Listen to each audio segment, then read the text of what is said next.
just one question, one thing I'm wondering. Tell me if you're moving like the wind, feeling like a human in your skin. I've been making moves but no one noticed that I never stopped to break them in. I just kept the lights alone to focus. What you want, you thought I play pretend. I'ma feel it when the bass gets low, lights go down when it's time for the show. Nimble flow when the patrons go, they don't break this code, let them hate, let's roll. I'ma make this movement hard to not become a part of, hard to hear and let it pass you by. If you wanna drop and be a martyr, we won't stop the movement to oblige. Same old soul with some brand new clothes. Every night just trying to find my soul. I've been running around in circles everywhere I go. I keep it moving but my life's on hold. If you know, we've been on the road. Voices going, you don't stop the show. But so long ago, we got on that road, and now we got no other place to go. Turn up, get down, tune in, tune out, get lost, get found. The way you still move when no one's around. Turn up, get down, tune in, tune out, get lost, get found. The way you still move when no one's around, when no one's around.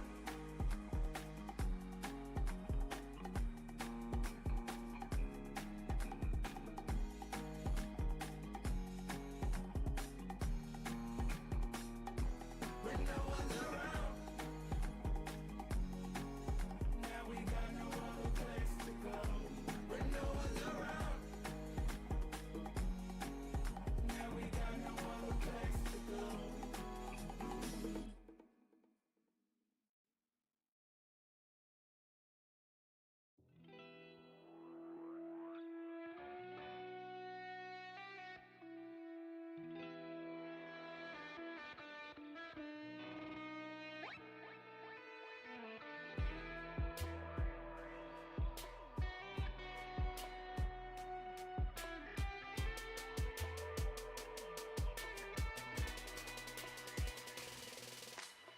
You know it never fails, the way you pull me in.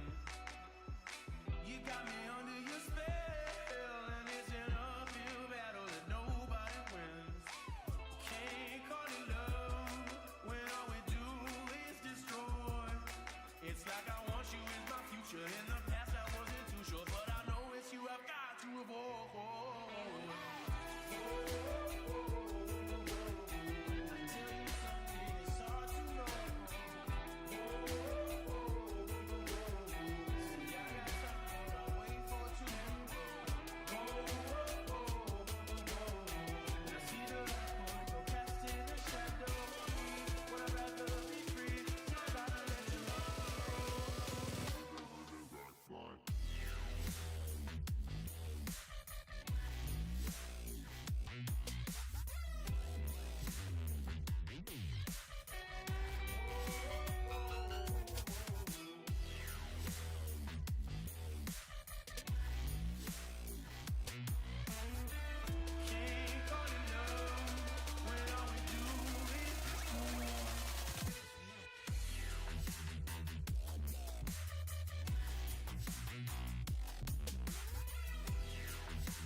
Why do I always fail at knowing what to do? You got me going through hell, and it's the same kind of hell that I put you through. You can't call it love, but how I pray it was true. I wish that I could see the future, cause right now my heart ain't ain't too sure that I could ever forget you.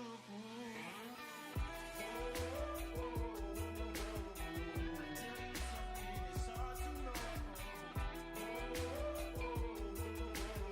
See, I got time, but I'm waiting for it to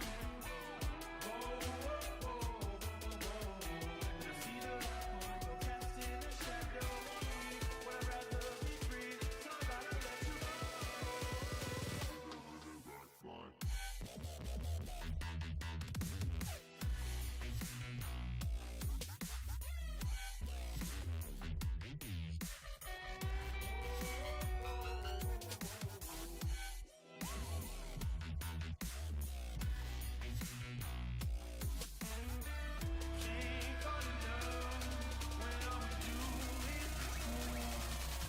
My friend the Roblox hero. Aw, hi. Hi, BB. So Roblox is not just one game, but it is a platform for many, many games. So yeah, if you go to my link in the bio, or you scan the QR code on screen right now, type !Roblox in chat, yeah, you can download the game. And we're gonna play a little bit, and there's some games that we can play together, but there's so many different games on the platform. I know some of the developers actually for some of the games, and maybe we'll check some of those out. I've never actually played a lot of the games that the friends that I've met who make Roblox games have played yet. I've played like a couple, like I've played Adopt Me, I've played some Tycoon games, I played this game called The Doors. Some of the games on Roblox are actually like quite immersive, like much more immersive than you'd think. Cause like you see like the blocky characters and you think that's like all it is, or it's like Minecraft or something like that, but it's way, way, way different. And you could also like customize your characters more in detail. There's like items that you can trade for your avatars, and you can purchase them. I know a friend of mine, she designed some of the items on there, so Welcome to the next level.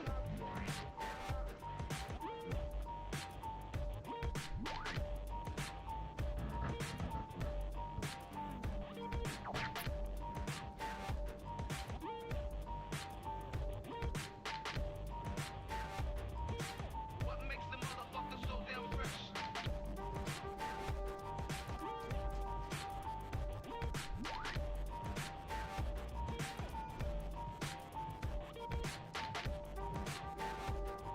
yeah, and also it's not super easy, but like pretty accessible to make your own Roblox game too. You can download like Roblox Studio and learn how to use it and create your own thing too. Like some of the devs that I met actually started making Roblox games as kids. It's pretty crazy.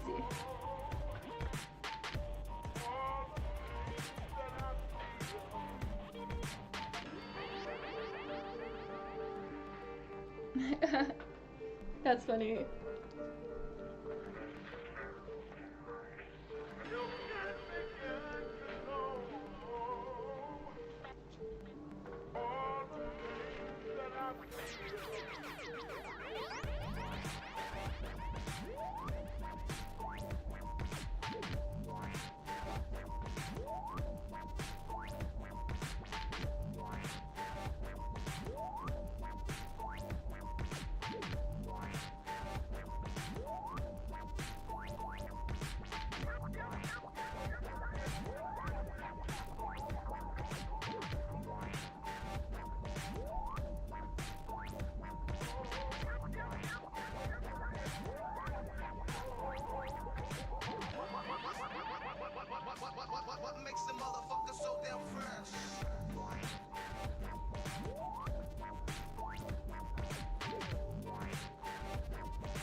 Surrounded by Mack trucks on a side street in an alleyway in a foreign city, I'd still make it back home. On a highway, no bulletins, no street signs, no other cars, no radio, no satellite, I'd still make it back home. Connected to the universe like a string of lights on a holiday. If one's out, doesn't mean that the minds of all who roam the stone. For the earth child with the fire, water, and sky under his toes, under his blows, under his belt, his the Orion sets the tones. I'll never regret the way canals of birth shot me forth on my feet, not my fins. I am a man to finish it out. Don't forget gravity laws, only thing keeping me from flight. Wings of space, infinite night, downward spiral, not in sight. Never, never.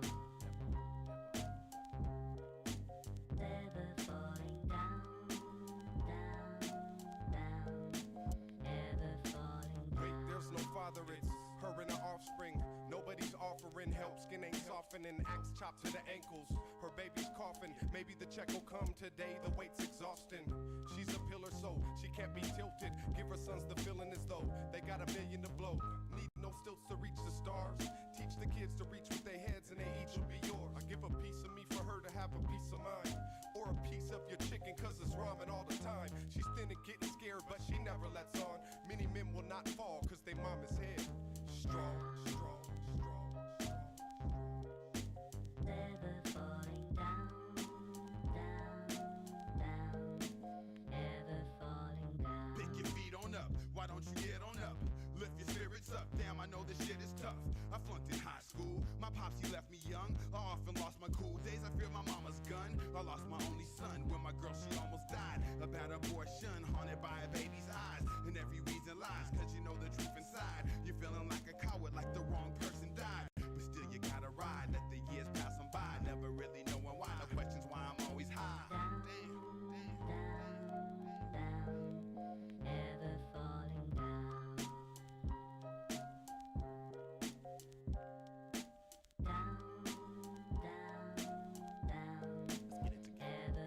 Look, we slipping and sliding, 808 kick riding, serving rocks, balling while they conquering and dividing. Teeth glistening, shining, listening to ourselves lying, believing the bleeding ego, still trying. Identifying with the wine or what's self-hating is the scars and the cuts that run deep down. Not giving a fuck behind the sweet sound of the new blues, rattling the truck from the sunroof to the new shoes. Chrome, neglecting the home, disrespecting the zone that Sankofa should have shown us. Looking back before the times that they owned us, but never really owned the damn thing the spirit sounding like. Never falling down, never falling down. I'm hella irresponsible and possibly the cause of my subsequent downfall. Now I take a pause and reflect on my karma and laws. I've ignored all the signs that could cause a turn and redirect my preferred course of action before they curse in my ashes. The rehabilitation at the baddest on the planet was set a mark, a milestone of progress. The life-changing tones of why heart and soul mean the most. Learning forces me to search and exhume all my skeletons. A room full of demons where the angel was a prisoner. She's torture for the visitors, the listeners who read between the lines and stay inquisitive to dissect these sentences. Never falling down, ever falling Last night I took a field trip, kinda bent, hopped the fence, cut across the playground and laid down in the cemetery. Reflecting on my past, present, and current events. Speech slurring, I vented to the moon, swear she was answering me. Not literal, but in a spiritual sense. We spoke, me, myself, and I, but I wasn't alone. In fact, it felt like that picture of a beach with footprints and the sand. You know that poem hanging in grandmama's home. Where does love come from? Where does it go when it's gone? What takes its place and why does that space turn hard to stone? Another year I am older today. In many ways I've grown, but in my head them questions still they roam. Riding a bike, she said it's like cycling in circles with your eyes closed and no hands, blind faces, but she called it man. Said life's an ocean with a lot of commotion. Once you dive in, yeah, it's deep, but if you can swim, it ain't mattering. Never falling down, ever falling down.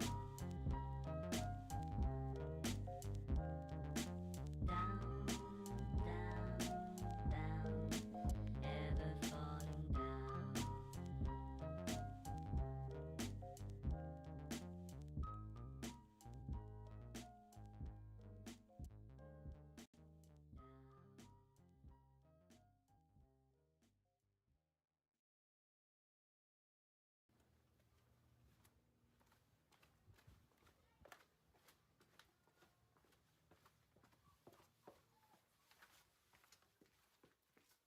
the positive essence of the words as you repeat them. Be relaxed with them and permit them to merge with your mind and become a part of you. Okay, fuck all that bullshit though. I'm picky. I only open books that glow. Who done it and cozy mysteries? Who stole the crypt keys? Who showed the minions to the minced meat? It was me. Hut hut. Helmet off. Blitz the whole bit stream. Override the AV in with AV out the in between. IBN. One of Epi. One of Ralph Steadman. Phoebe Judge. GPMD. The amazing Kreskin. His bag is a braided bread in the oven for 30 days. It's never the same twice. It's always a perfect bake.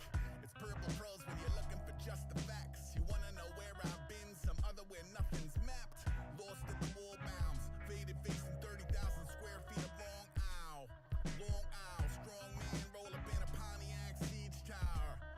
Firing out 45 degrees down. Accounting for the breeze. I can do that shit when you knock 2 arrows at once and shoot to counter separate things. I can hit a moving target from a moving target. It's a rabbit from an equine. It's an ET from a starship. The stoicism only misdirection for the metrics. It doesn't represent the actual pressure through the plexus. So that may be why I'm terrible with names. It's cause I'm special at memorizing the exits. During those same seconds, I jumped into a volcano. Climbed up only to say my today is not on no Today Show. All recorded history is forfeit to the fuego. It's infinite present tense. Presently on some next. Referencing something ancient that played the current events in a way that feels just too flagrant to have occurred by itself.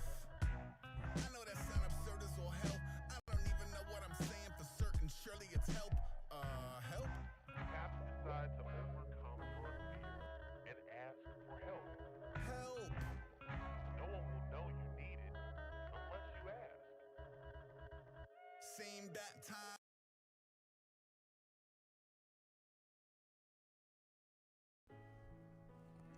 Hey guys, I'm Maya Higa, and I'm the founder and executive director of Alveus Sanctuary, which is a 501c3 nonprofit animal sanctuary and virtual conservation education center. I founded Alveus in 2021, which was 4 years ago.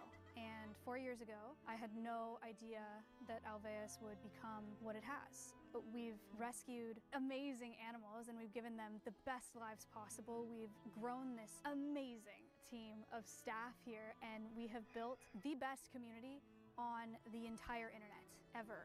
And because of all of those things, we are now reaching hundreds of millions of people a year and teaching them about our natural world and helping them to love our planet and our wildlife the way that we all do here at Alveus. And that's crazy in just 4 years. But you guys know that. You guys already know this. You know what Alveus is, and that's not what this video is about. This video is to make an announcement. The biggest announcement that Alveus has ever made. Expected item in bagging area. Hi. You can be in the shot, but you have to be like chill about it because this is a really big deal. Okay. No, yeah, that's not being I love the editing, that's cute.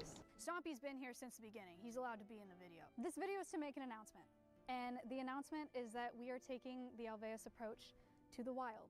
And we are doing that by creating the Alveus Research and Recovery Institute. We have expanded. Oh, I'm gonna cry. This is so cool. Facility with 2 goals: species recovery and advancing conservation technology. So what that means basically is that Alveus will start breeding endangered species at our facility for release into the wild. So we're going to start actively contributing to wild populations and saving species, which is, you're stuck in my hair, sorry. Which is the absolute dream. I can't believe that I'm filming this video. I can't believe that I'm saying that to you guys. But that's not even the end of the announcement. There is more. And what's more is that the species that we will be starting our work with at the Alveus Research and Recovery Institute are 2 absolute icons of North American ecosystems: the Mexican gray wolf and the red wolf. That's crazy to say. As of 2025, there are less than 300 Mexican gray wolves left in the wild, and there are less than 20 red wolves left in the wild. These are keystone species. They're so vital for their ecosystems, and without our help, they will go extinct. They need our help. They need it now. It's going to take a lot to develop this facility, and so we are starting a $1 million capital campaign fundraiser to launch the Research and Recovery Institute. We are starting this capital campaign fundraiser in a really cool way, and we're calling it the Pixel Project. By the time you guys are seeing this video on the Alveus What's that, website BB? and on, I can't do it when I'm like An emu unplugged my microphone. Sorry. So by the time you guys are seeing this video, on our website and on the Alveus Twitch live stream and YouTube live stream, there will be a canvas mural with 10,000 pixels on it. Each donation of $100 will unlock 1 pixel on our mural, and every pixel unlocked by your donation will display your name, denoting you as one of the first 10,000 vital supporters of the Alveus Research and Recovery Institute. You guys will be able to find your name on your pixel on our website, and we are also putting a giant mural up at the Alveus Research and Recovery Institute with all of your names on it. It is like blowing my mind to make this video right now and tell you guys that this is something that we're actually doing and starting, and I am eternally grateful for all of your support for making Alveus into what it is today. Again, it's only been 4 years, and it's just everything that I could have imagined and so much more. This is by far the biggest thing that we've ever done. This is the biggest thing that I've ever done, not just in my career, in my lifetime. It means absolutely everything to me to do this for our natural world and to do it with you guys. I wouldn't want any other community along for this ride, and I'm so excited because of the love that you've shown our ambassadors here at Alveus. I can't wait to see how much you love. Do not unplug my microphone. No, Noli, don't, please. The email unplugged my microphone again.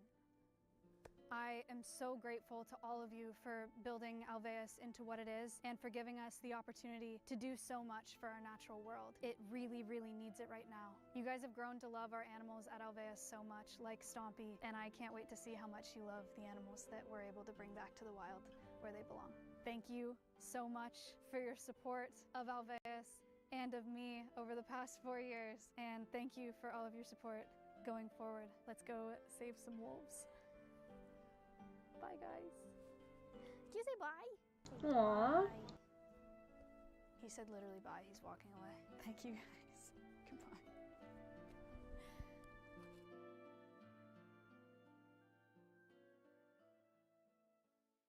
Hi, guys. How you doing? I'm so glad to see so many of you. I was back there and I was really nervous because it's a Sunday, and so I was worried that you guys had left already. So thank you for staying this whole time, and thank you so much to coming to this panel. I also have chat watching. What's up, chat? Hello. Hey, guys. So if I'm looking at my phone, I'm not texting. You know how this goes. Okay, cool. So I don't know how many of you have been watching my streams in the past couple months, but I have been teasing this announcement for a very long time. We have a lot to talk about today. We have the biggest announcement in Alveus history, in my life. Thank you, thank you, thank you. I'm so excited. There will be maybe tears, we will see. But I'm not making the announcement by myself. We have our incredible Alveus staff here at TwitchCon this year, which you guys probably know and love. Yay, Alveus staff! You guys are gonna be clapping a lot today. Thank you so much. I don't know who's coming out in what order, so I'm gonna introduce them as they walk out. Who do we got first? Ooh, it's Connor! He's vlogging, everybody. Everybody say hi to the vlog right now.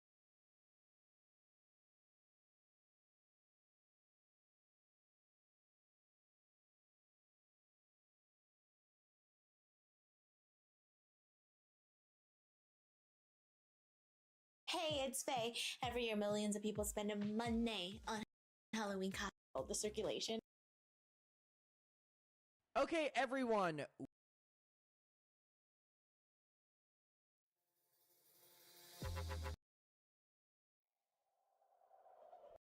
This week in the astrology. All right, new segment. Quick note for our full show viewers and listeners. This is now a new day. So you just listened to the weekend content. Now we start a new day and we look at what the reaction has been to the No Kings protest. All right, new segment. Quick note for our full show viewers and listeners. And if not, maybe there were some edge cases, but millions of people peacefully protesting and making their voices heard. Hello, I'm Mina. And if nothing else, that serves as a symbolic reminder that you and I are not alone in our outrage. And I think that's powerful. I've seen. Hello, I'm Anastasia. I'm 26 years old and I'm human. We have every Friday night. Julia's job is to compare the grocery.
Hi Kira, I'm doing good. Why do you ask?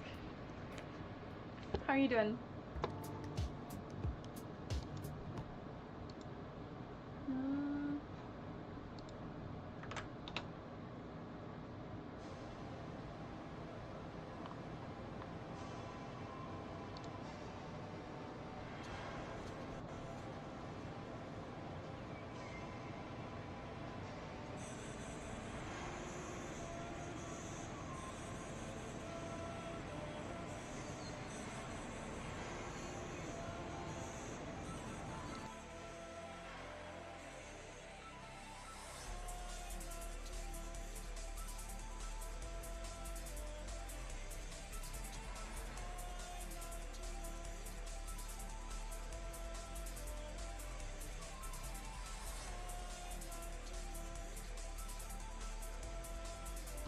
Sorry to hear that, Kira. I hope you get good sleep tonight. I haven't been getting much sleep lately, but I got decent sleep last night. But there was like construction happening next to me that was so insanely loud. This place I'm at right now is like pretty expensive, and like the walls are paper thin, and it's just like, might be time to get a bigger place, honestly. I was hoping to have something built on my land by now, but it just, everything happened. But it's okay. I'll probably move in the next month or so.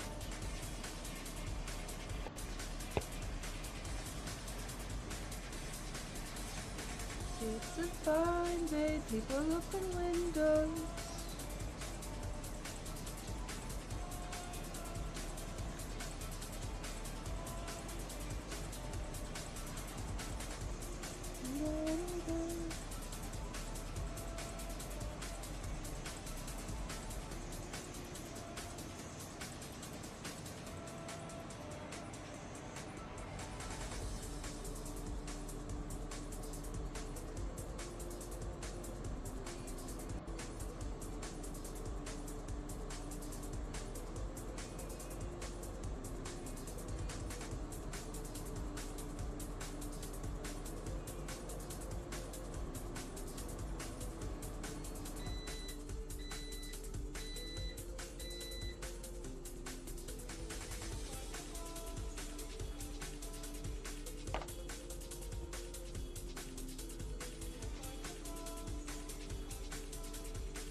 what if I told you that the mushrooms you think of as magic carry centuries of hidden stories in their DNA?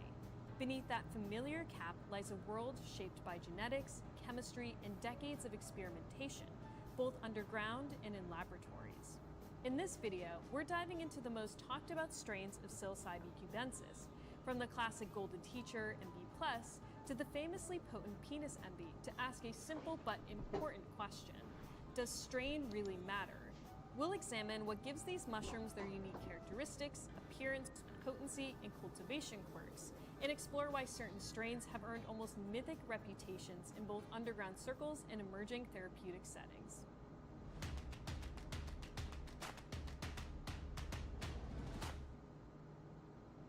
Of the nearly 200 psilocybin-containing species found worldwide, psilocybe cubensis is by far the most widely cultivated and studied mushroom. Its prominence in modern psychedelic research is primarily due to its ease of cultivation and deep cultural roots. This species has a long history of ceremonial use among indigenous cultures for thousands of years. Rewind the clock, and you'll find that the story of psilocybin goes much further back than you might expect.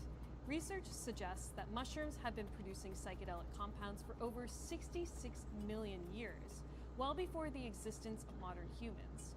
In other words, the magic in magic mushrooms predates us by tens of millions of years. Now, take a look at these two photos. At a first glance, they might look like completely different mushrooms, but they're actually the same species, psilocybe cubensis. Much like dog breeds, strains are selectively cultivated for specific traits. These traits include morphology, meaning its overall appearance, potency, chemical composition, and ease of cultivation. Similar to cannabis, different strains of psilocybe cubensis can produce noticeably different effects, and variation between strains has sparked growing interest among both cultivators and researchers, who are now exploring whether certain strains might be better suited for treating different ailments. Maybe one day, people will be able to choose a specific strain to help with anxiety or depression, in the same way that one might select a particular strain of cannabis for relaxation, focus, or pain relief, tailoring the psychedelic experience to meet individual therapeutic needs. While psilocybin and psilocin are the most well-known psychoactive compounds in magic mushrooms, cultivators are now paying closer attention to a broader range of tryptamines and chemical compounds like baeocystin, norbaeocystin, aerogenasin, and derivatives such as the metabolite hydroxypsilocybin. These lesser-known compounds may not be as potent on their own, but they're believed to play a role in what is known as the entourage effect, a theory suggesting that these molecules work together to shape the overall intensity, duration, and feel of a psychedelic experience, whether it's a microdose or a full-on trip. And while science continues to evolve, one factor that consistently grabs attention is potency.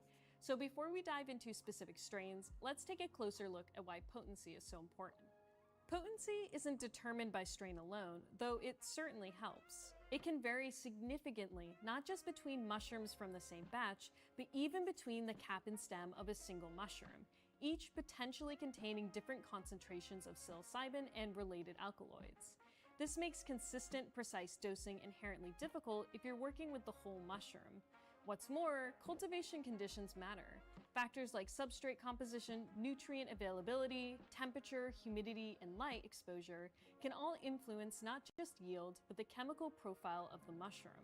A more nutritious or well-balanced substrate may encourage the production of certain compounds or alter their levels in subtle but meaningful ways.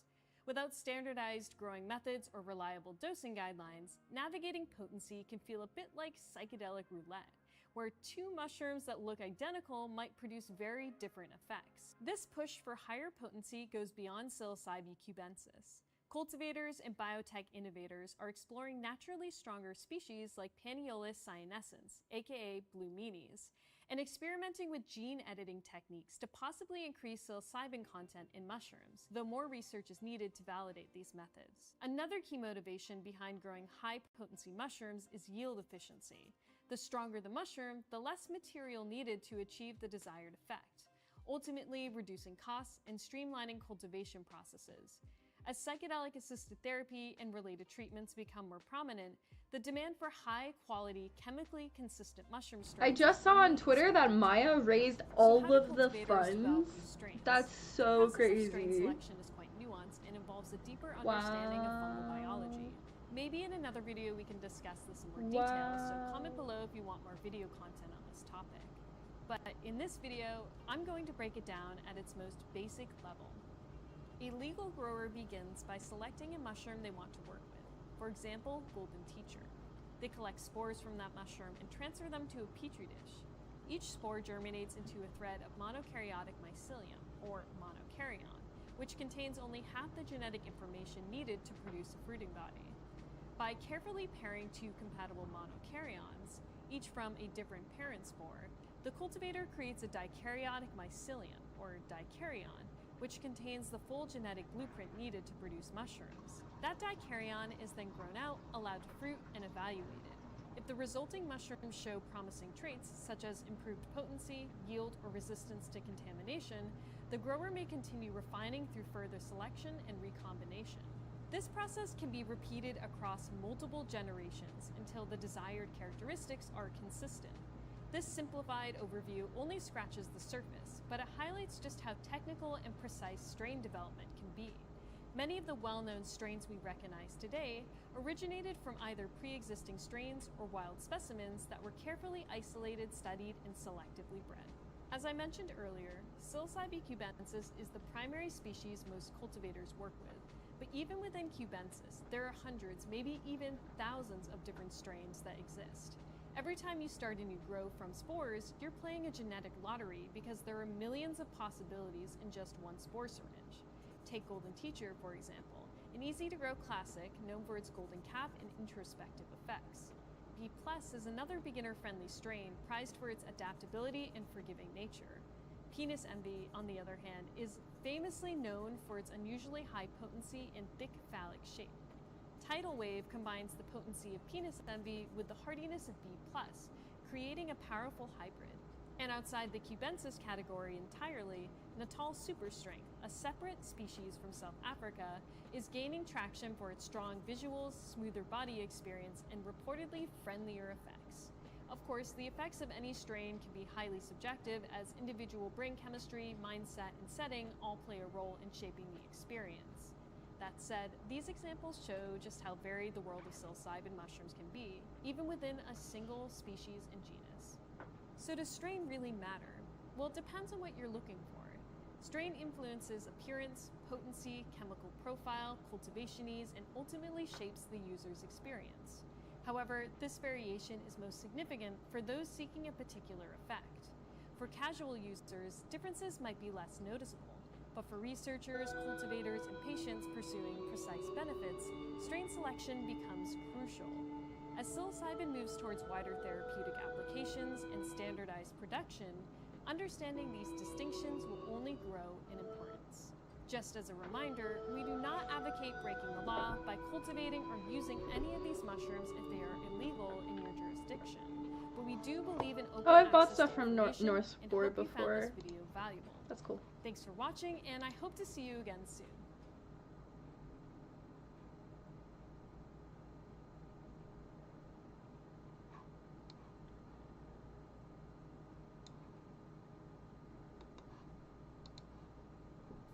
From that point forward, really weird stuff, like stuff started getting more and more weird in my life. And I would be going to sleep and I'd be like, just like laying there, eyes open, and I would just see a face come towards me.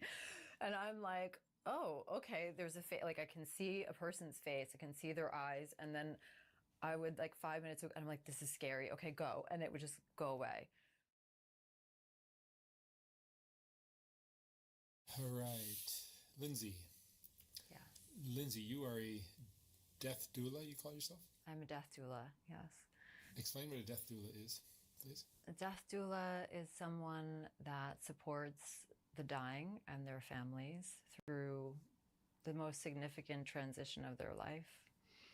Yeah, and there's many different things that a death doula can do. Some of them are sitting bedside with the person as they're dying, and down to just logistical things, helping people kind of sort out their affairs.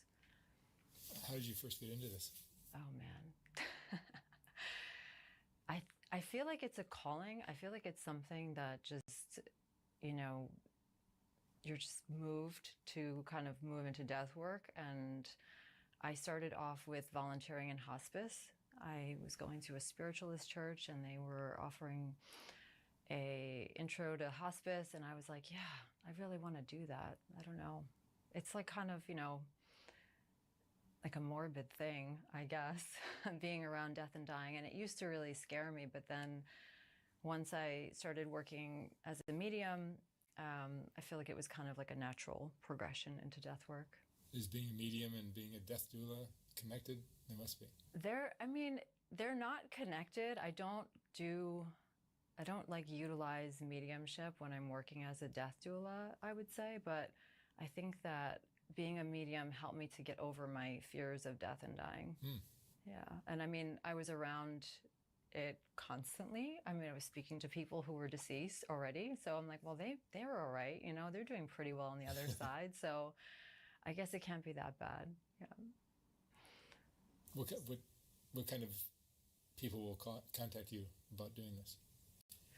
All different. I actually also work in integrative oncology. So like with you get cancer. A lot of people there. Yeah. And so I would say it's usually word of mouth, to be honest with you. It's not something I am promoting online or pushing for. I think they just kind of, you know, someone knows someone or they recommend you, and that kind of works out that way. But there's all different aspects. Is it almost like being a therapist for somebody who's losing their life?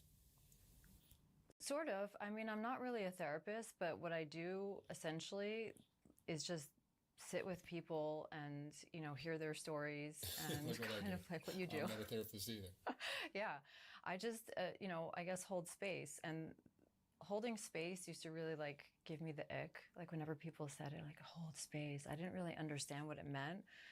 But I think it's just about being with people, having empathy, being with people in their pain without taking it on. And I became quite skilled at doing that. So, you know, without, people could talk to you very openly and honestly about things, whereas with their family, they had to protect them or they had to mask and be a certain way. So I just think helping people to feel seen and understood, that was a big one. Sure. What are some of the most memorable people you've helped pass away? I think the most memorable, to be honest, was before I was really a death doula. It was the moment that I knew that that moment was very significant in my future and what I would be doing. I had a friend whose brother had overdosed on heroin, and he was in a coma, and, you know, there was essentially no brain activity. There was no chance of him. He was, you know, unconscious for I think about 30 minutes or so. And so family had made the decision to take him off life support, but it was supposed to be at the end of a weekend. So I was actually working on a film project, and we were having a big snowstorm that weekend, and I was like, okay, great. Snowstorm, I have no kids. I'm gonna like lock myself in my house and, you know, finish this film project. And as soon as I sit down, the brother texts me and he's like, I need you to come pick me up and be my designated driver and like take me out to the bar. I can't sit in my house right now. Like, I'm like, okay. So go over there, pick him up, take him to the bar. Soft White Underbelly is about giving people a space to tell their stories, even when these stories challenge what we think we know. Ground News shows us different perspectives in the media, which is why Ground News is a perfect sponsor for my channel. By subscribing or even gifting it to someone you know, you're helping hold. It definitely is different, but every death is different, you know. Every family is different. How each person approaches their own end of life is different and unique. So, and most of these people are conscious and they know they're passing away, or some of them kind of out of it and you're helping the families more? It's both. Sometimes it can be that they're very, you know, conscious initially when I first meet them or work with them. Sometimes, like I was working in volunteering really in hospice and respite care for nuns. So one of them that I connected with, I became very close with, and I was working with her doing like essentially like hands-on healing sessions for 6 months. And the healing when someone is dying is not to make them not die. It's really just to help them to feel more comfortable and relaxed. So We're all gonna die. yeah, we're all dying. I'm dying right now. So yeah, it's really interesting. It's interesting work. I don't know how else to explain it. And I think it's really cool to see now there's so many, the death trade, if you will. It's like younger and younger people are doing it now and becoming death doulas and bringing these conversations about death and dying back into practice. We live in a pretty death-phobic culture, especially in America, but you know, I think globally as well. It's in other countries, their death practices are totally different, and it's more involved. People are more, there's community, example, and people take care of people before they die. Here, it's like, you know, someone gets old, you're in a home, or we have medically managed death. People are dying in hospitals. Hospice is super underutilized in this country. So it's just really cool to watch people becoming more aware of death, their own death, talking about it, being interested in it. Yeah, and I think that it's something that's going to affect all of us, grief, you know, and caregivers. There are people that are younger and younger also becoming caregivers for their loved ones. So What kind of things will you talk about with the person who's passing? Do you talk about their like regrets and their life? And... Sometimes, yeah. Sometimes it's about their regrets, their life. But a lot of times people just have a lot of joy, and they feel this sense of completion and acceptance. Sure.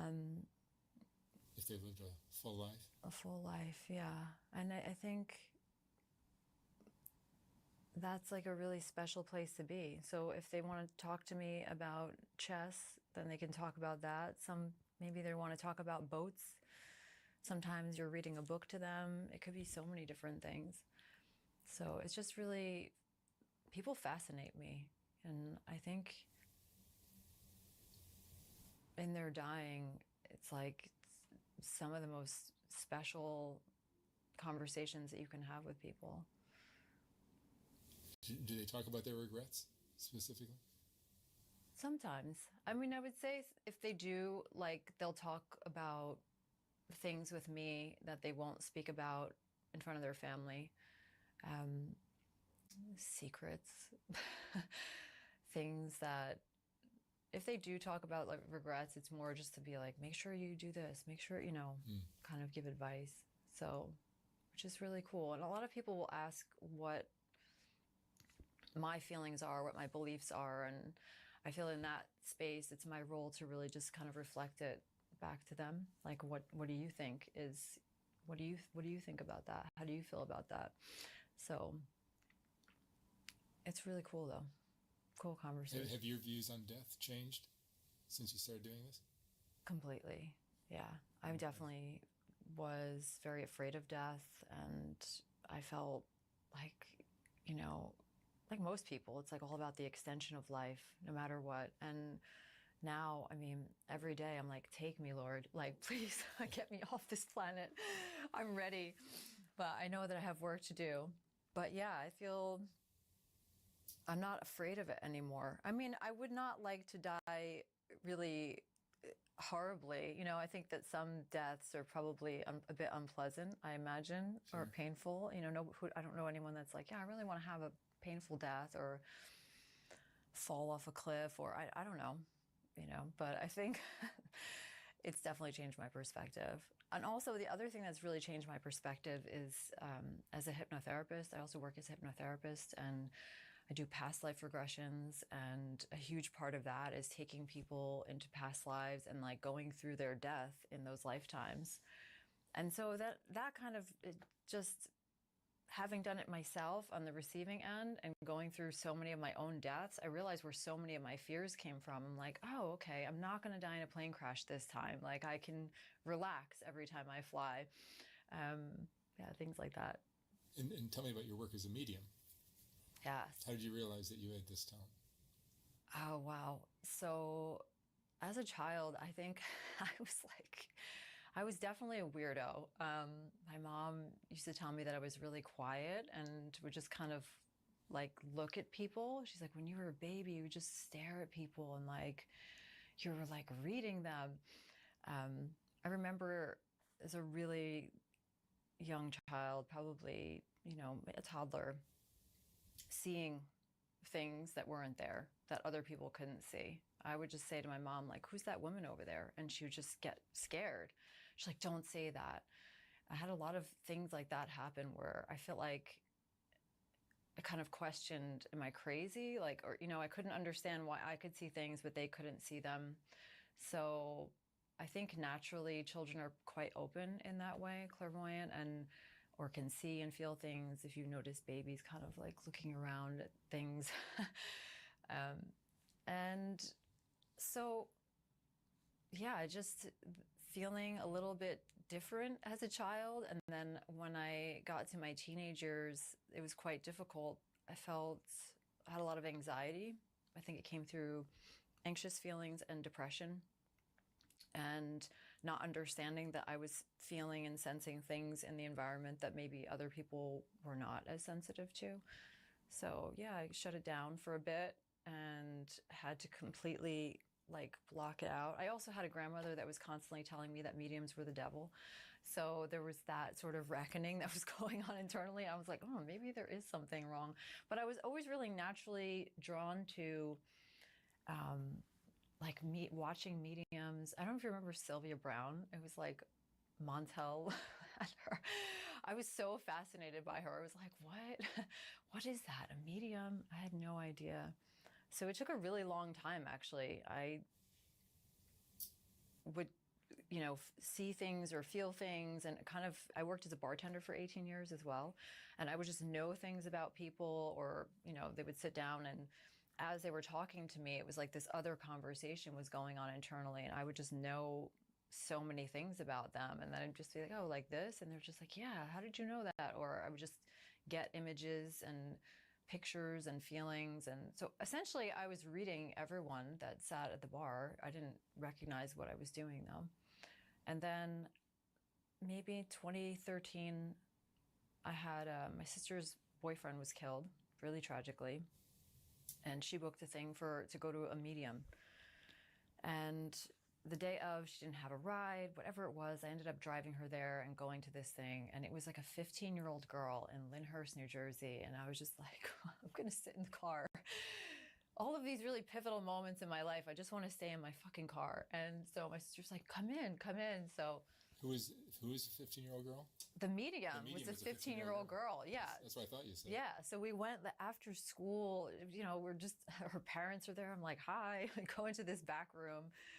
She lights a candle. And then as soon as she opens her mouth, it was like she was 3,000 years old. And I was just like, is this really happening? And it was incredible. Like, I never had a reading before. I didn't even know what they did. My grandfather came through. It was just really, everything she said was really spot on. And then at the end of it, so she finishes up the reading, and she blows the candle out, and she goes, oh, by the way, do you know what you were in your past life?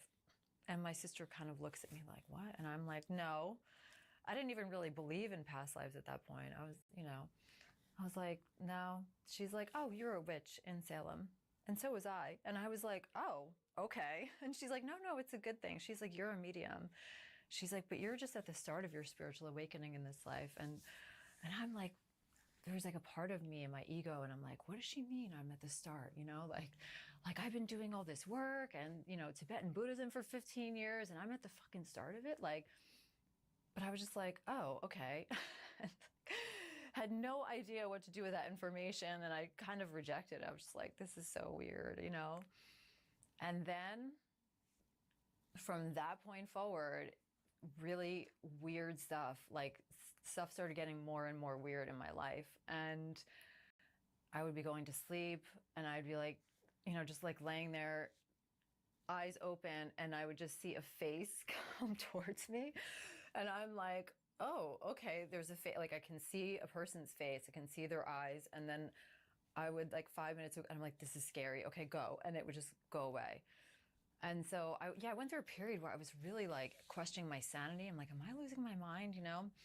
I teach mediumship now for years, and I always tell people, I'm like, listen, there's a very fine line between mediumship and psychosis. And we're like hovering that line. You really have to know yourself. You really have to be grounded, I think, in this reality, because when you talk about it, when you explain it to people, like, it's insane. If I went to a doctor and I was like, yeah, so I'm hearing voices in my head and I'm seeing faces, and they would think that you are either schizophrenic or you're having auditory hallucinations, visual hallucinations. So I think I started to recognize like a lot of things about myself through that process of really resisting mediumship. And then it was like I was being forced to open up, I guess. I really didn't want it. It wasn't something that, again, I thought was real. I questioned everything.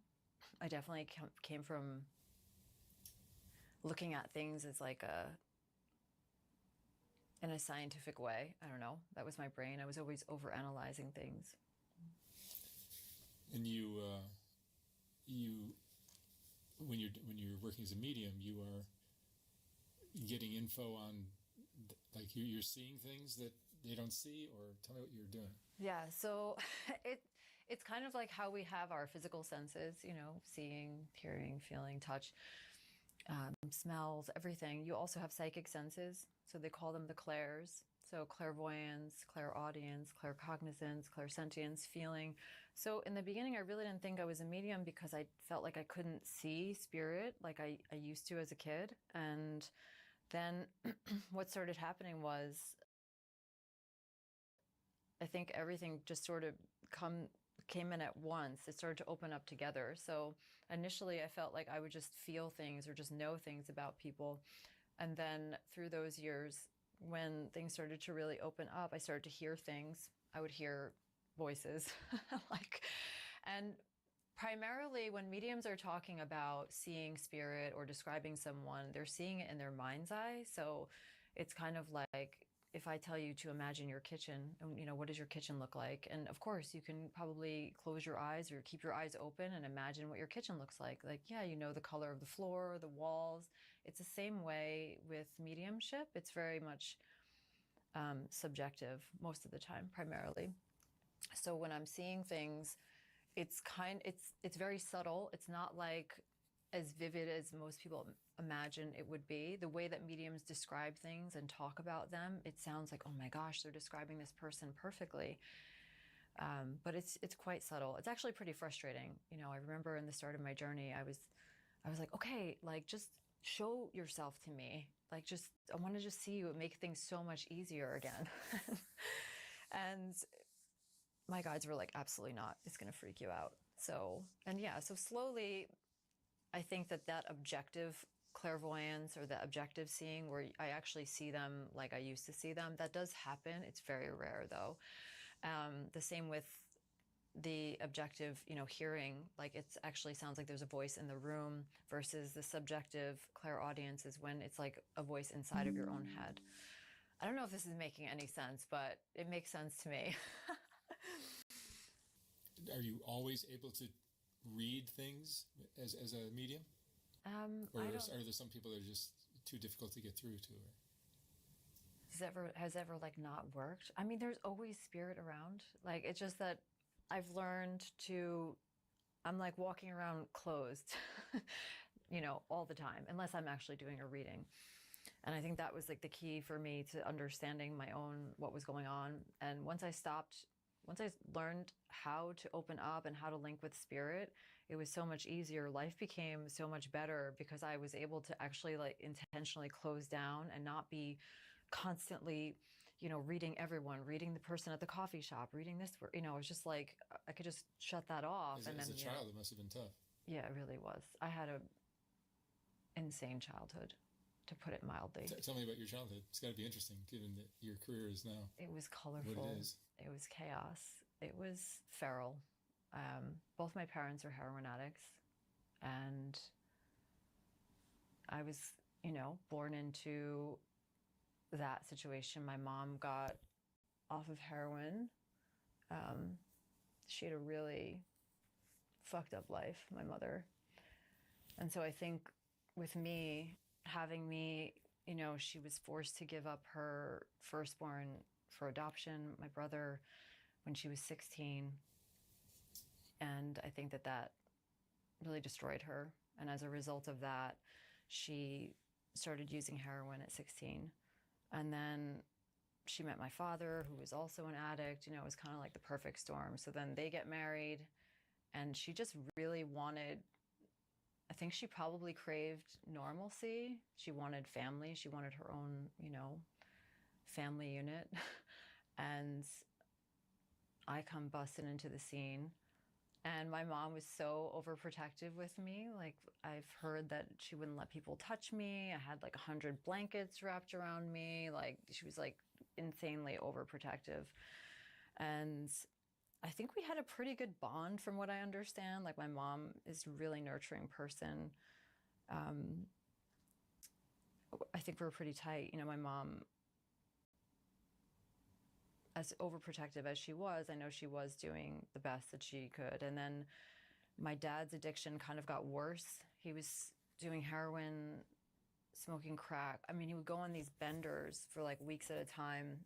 My earliest memory of my father, my very first one, I was, I think, maybe 2 years old. I was in a car seat, and we were driving throughout the night to different motels. My mom was looking for his body. And that was like my earliest memory of him. And so I think like picking up on my mother's anxiety and stuff like this, just observing all of that. One time he came back to the house. He had been out for, I don't know, like 9-day crack and heroin bender or something. And he came back to the house at like 5 or 6 in the morning. And I think that he hit my mother. My mother was threatening to call the police. And he was hiding behind me in the corner, like in fetal position, saying like, the police, your mom's having the police. These bad men are going to take me away. They're going to take your father away. And so like, I just remember standing there and like kind of freezing and not knowing what to do, but knowing that my father was like behind me, hiding behind me when the police got there. So that was good start. And my dad, bless him, I mean, he really struggled. I think he went to like 50 different rehabs. He eventually my parents got divorced when I was around 5. My grandparents sent us on a Disney cruise, like as like this is like the divorce present or something. Like, let's send them away on a cruise together for one last family thing. And my sister came along when I was like 2.5. So she doesn't probably remember a lot of this stuff, but I think I remembered enough of it. And we went on the cruise. My mom got up in the middle of like 3 or 4 in the morning, and she's like, "You and your father are gone." So I panic. I was in the fucking casino with him playing slot machines because we were in international waters, So I had a pretty interesting childhood. After that, my mom ended up in a relationship with a woman for most of my life, probably from around, 6 or 7 until they broke up when I was 18 or something. They were both, addicts. My mom became a pretty bad alcoholic after, and she just really struggled with her mental health. I just watched her depressed every day of my life. She would be like face down in her bed, like, upset about something, worrying about money. She just really was really mentally ill and had no healthy coping mechanisms or tools in the toolkit. My grandmother, her mother, who was super religious, clearly had an issue with her being in a relationship with a woman, so they rarely spoke. And then her solution was just to force me to go to church with her on Sundays. I think I got kicked out of Sunday school because I would like say things like, I didn't believe that Muslims were going to hell, or I just had a hard time with religion in general. And yeah, so then we were homeless when I was around 7 for a bit. And I think my mom applied for social services or something, and they put us in some motel right near the George Washington Bridge. And my mom, it was just like so gross. You know, it was like one of those like day rate places. Like, she just wouldn't even want to stay in there, but we had to pretend that we were there so she could get in this program, get Section 8 essentially. And I think she just totally checked out, you know, and became quite emotionally abusive towards me, especially as I started approaching my teen years. When I was 13, I was sexually assaulted by a friend's stepfather, and that was going on for a bit. And then as a result of that, I ended up leaving school at 13, 14. I didn't go to school for 2 years. And I was just kind of like left to my own devices and working, selling drugs, doing drugs, hanging out with much older kids, and, you know, just being a mess. Eating acid every weekend, you know. Do you feel like the trauma that you went through as a child heightened your ability to be tuned into these things? Yes. You weren't born with it. I think I was born like with this sensitivity, or with, you know, Combination I do believe, of both. Yeah, it's a combination of both. I mean, I think that trauma definitely cracks something open in you. It can. And I was in therapy from age 5. So I like... Yeah, you can definitely activate it. Yeah, I think it can. And oftentimes it will open things up for people after they have some kind of seriously tragic, you know, impactful thing in their life, or loss often as well. And so, yeah, I think that definitely, it helped me to be with people, because nothing that anyone says to me can shock me, really. I'm just like, okay. You heard it all. I've heard it all. I've seen it all. And, you know, I think that the important thing is that we can never really truly understand what someone's pain is or what they're going through, but just to be able to sit with them while they're in pain and, you know, and be in that place with them is pretty significant. So. And back to the doula work that you do, what kind of things are you learning from people as they're dying?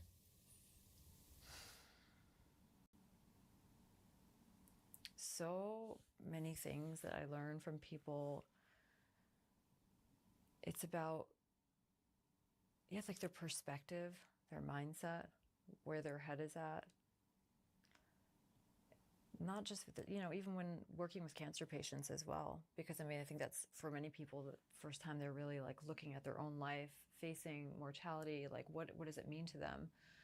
It really puts things into perspective, and I think that I stopped giving a shit about things that didn't really matter anymore. I stopped caring like what people thought. I didn't care about things that I used to find really important, you know, like social media. I'm like, whatever. Like, I just, you know,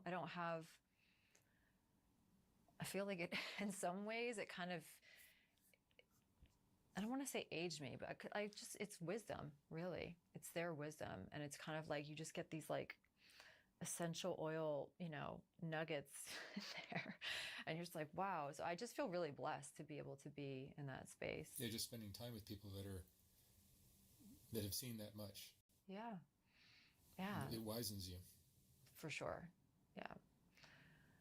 And yeah, that combined with like massive trauma and like just life experience. When I talk to people, they're like, wow, you've lived like 1 year is like 100 years for you. You've lived so many different lives and you've done so many different things. And I really have.